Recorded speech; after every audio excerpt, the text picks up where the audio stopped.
And let's break the story down. We have with us Atul Aneja, foreign affairs expert, and DD India correspondent Akshay Dongre, who's following the story closely. Akshay, what's the update on Hamas' reading of the peace plan? They say that they haven't even received it. Well, that's what the official statement of Hamas has said, that they haven't received this peace plan, the 20-point plan that plans and wishes to end the conflict as we know it that has been going on in the West Asian region.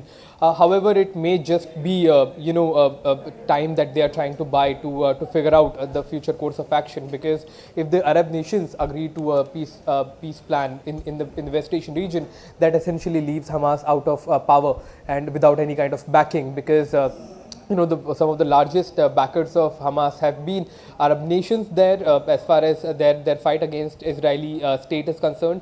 They have been supporting it directly or indirectly. So as far as this peace plan is concerned, Hamas is one of the most important parties, rather the primary parties of this entire conflict. And as of now, they remain defiant in sort of accepting the peace terms. That is what we are gauging so far, because they have said that they haven't received the peace plan, which is out in the open now, but they are expecting an official channel to reach out to them so that this peace plan can be shared.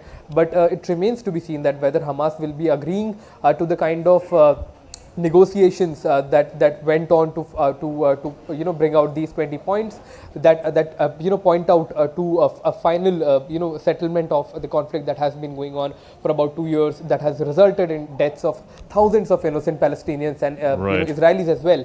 So the situation is as of now complicated when it comes to this peace plan. Though it's on paper, it looks good, it looks like that finally there will be some sort of settlement, but unless Hamas agrees to it, you can't be for sure. That whether Israel will also be accepting it if Hamas doesn't. So Indeed. It remains to be seen. So let's turn to Mr. Aneja now. Is Israel, Mr. Aneja, fully on board?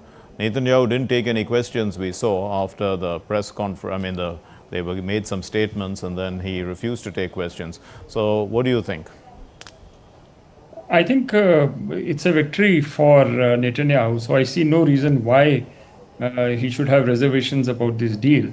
Because frankly, the deal very clearly states that Hamas will have no role in future governance of Gaza. It will have no military capability. So in any case, you are defanging Hamas, which is essentially the key demand from the Israeli side. So that has been met. So I see no reason why Netanyahu should have any reservations about it.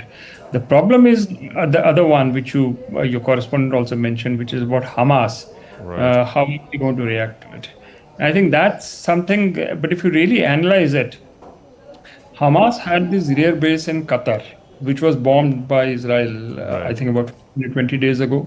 Yes. And if you see the countries which are supporting the peace deal, it includes all of the Arab countries I can see, and including the Gulf countries. So I don't see them having a rear base or an opening. Even if they want to defy this deal, where do they go? If the Qataris stop giving them sanctuaries, then their only option, frankly, is outside the Arab world, which would be Iran. And I don't see any signals coming from Iran that it will give a lifeline to the Hamas. So frankly, in the given circumstances, I don't see Hamas has any room for maneuver right now. Iran you have to watch out for. Sure. We have to keep an eye on that. But otherwise, everyone, all the countries which matter in the region and outside the region, I think they're all supporting the peace plan. So this is different, Mark. This is different. It's different. Yeah, because the pressure is coming from all sides now. Akshay, what is the pressure, in fact, on the Arab states to uphold the two-state solution for them? Because, they also, through the Abraham Accords, at least some of them, have accepted the necessary condition of Israel's existence. But, Israel also believes that they have to, they believe that amount of land is not exactly what Israel constitutes, and they are interested in the West Bank as well. Well, Mark, we have seen the history of Israel and Palestine at least for several decades now, and the sort of conflicts that have time and again erupted over land, over other resources as well in the region. It's a pretty interesting question that what is the sort of pressure on the Arab countries to accept this solution, the two-state solution, especially many a times in the recent months we have seen that Arab countries coming out in the open, especially at forums like UN, stating that if Israel wants a security guarantee, then Arab countries are willing to give it on paper that Israel will have a place in the world. When we question that what is the compulsion, then we have to look into the security dynamics of the region as well. Though it has been showcased that US and Israel are on one team and Arab countries are on another. If you look at the largest US base, it's in Qatar. Most of the Arab countries there have direct trade going on with the US. They are backing US military there in the region, military operations in the region. They are giving them oil. There are a lot of resources exchange happening, a lot of dollars coming in from the US in terms of investment. Then the Arab countries investing into the US. So if you look at the Arab nations, more than Palestine, they would like to foster closer relations with the US for their own benefits, for their own security reasons. And it seems that was the reason why Qatar was so rattled after it was attacked, because Qatar is the home to the largest US base in the region. It was attacked by Israel. So that has led to this entire realignment of countries coming closer together, Saudi Arabia and Pakistan finalizing a deal. So all that started after Arab countries were rattled because Israel attacked one of them. It has been hammering Palestine for now years, and people were just giving out statements and they were going to forums and having multilateral meetings, but nobody was taking any action as such. But as soon as Qatar gets impacted, all hells break loose, and now what we are seeing is pressure coming in from Arab countries as well on the US, and the US pressurizing Israel into making this entire deal. So Arab countries also want to foster closer ties with the US. They have a firm belief that if this goes through, and like many of the countries have said, especially many of the leaders have said that if Trump gets a peace deal through in this region, Akshay, you see the US as the stabilizing force, but Mr. Aneja, what happens then in the next 72 hours? Because this is the deadline actually for Hamas, 72 hours, and after that maybe Israel is going to go back to trying to eliminate them in their concept, and everything goes back to square one. Yeah, I think you are right that in case Hamas doesn't fall in line in the next 72 hours, they might actually, because of the pressure is intense, but let's assume that they don't. Then I think we are getting back not exactly to square one. There's another cycle which begins, further hammering of Hamas in its layers. I think that's going to continue from the Israeli side. And what Israel would want is that enough pressure is then mounted on Hamas that they come on board. But then, that means a delay of a few months at least. I don't think that this framework is completely out of the window, but its relevance may come in only after Hamas is further weakened. In case in response to your question, it does not respond positively to the 72 hours deadline.